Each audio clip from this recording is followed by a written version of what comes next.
இன்றைக்கி ப்ரொஃபஷ்னலாக root touch-up எப்படி செய்கிறதுன்னு சொல்லி கொடுக்க போகிறேன். அதுக்கு என்னென்ன வேணும்னா 20 வால்யூம், நான் 2 கலர் டியூப் எடுத்துகிட்ருக்கேன். ஒன்று வந்து 2 நம்பர், ஒன்று வந்து 3 நம்பர்.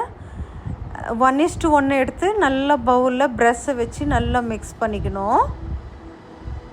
கலர் செய்கிறதுக்கு முன்னாடி நல்லா க்ளவுஸ் போட்டுக்கோங்க. பாருங்கள், அவங்களுக்கு எவ்வளோ வெள்ளை முடி இருக்குது. இப்போ ரூட் டச்சப் எப்படி செய்கிறதுன்னு தான் சொல்லி கொடுக்க போகிறேன். பாருங்கள், நல்லா அப்ளை பண்ணோம். 2 பக்கமும் மெலிசாக செக்ஷன் எடுத்து நல்லா அப்ளை பண்ணோம். இது மாதிரி கோம் வாங்கிக்கோங்க. ப்ரஷ் வித் டெயில் கோம் மாதிரி இருக்கும். பின்னாடி பாருங்கள், மெலிசாக இருக்கும். செக்ஷன் எடுக்கிறதுக்கு ரொம்ப ஈஸியாக இருக்கும். நான் ஃபஸ்ட்டு வந்து இயர் டு இயர் செய்கிறேன், அதுக்கப்புறம் பேக் சைடு செய்வேன். இது மாதிரி மெலிசாக செக்ஷன் எடுத்து நல்லா மல்சிஃபை பண்ணி விடுங்க. பாருங்கள், முள்ள இது மாதிரி அப்ளை பண்ணும்.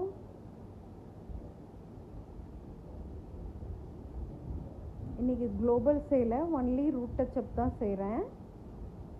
பாருங்கள், இது மாதிரி மெலிசாக செக்ஷன் எடுத்து கலர் நல்லா அப்ளை பண்ணோம். எல்லா இடத்துலையும் இதே மாதிரி செய்யணும். நல்லா மல்சிஃபை கையில் நல்லா மல்சிஃபை பண்ணி விடுங்க.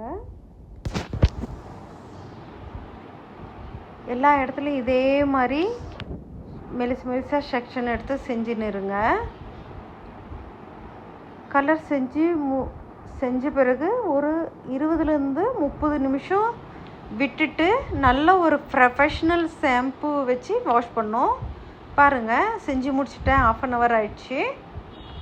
நல்ல ஒரு shampoo, colour long lasting, same brand தான் எடுத்திருக்கேன், மேட்ரிக்ஸு. ஷாம்பு செஞ்சுட்டு அதுக்கப்புறம் கண்டிஷ்னர் போடுங்க. பாருங்கள், வாஷ் பண்ணிட்டேன். பாருங்கள், நல்லா இருக்குல்ல? ஃபுல்லாக கவர் ஆயிடுச்சு. வெள்ளை முடி தெரியல பாருங்கள், அருமையாக இருக்குது. நன்றி.